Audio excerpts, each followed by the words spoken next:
இல்லப்பா, நீங்க இத்தனை வருஷமா எந்த கட்சிக்கு ஓட்டு போடுறீங்களோ அந்த கட்சி என்ன சொல்லுதுன்னு தெரியுமாப்பா?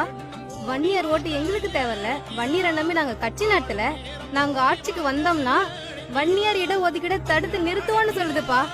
ஏற்றத்தாழ்வு இல்லாம எல்லா சமூகமும் சமநிலைப்படுத்த அரசு தர நியாயமான நீதி தான் இடஒதுக்கீடு. அந்த இடஒதுக்கீட ஒரு சமூகத்துக்கான தலைவர் 40 வருஷமா போராடி 10.5% வாங்கி தந்ததுல எங்க இருக்கு ஜாதி வெறி? அதுவும் 2021 தேர்தல் முடிஞ்சதுக்கு அப்புறம் எல்லா சமூகத்துக்கான இடஒதுக்கீட வாங்கி தர போராடுவேன்னு சொல்றதுக்கு பேரு ஜாதி வெறியா? மக்கள் தொகை கணக்கெடுப்பு எடுத்தா சாதி கலவரம் வரும், எடுக்காதீங்கன்னு எதிர்க்கிறீங்க.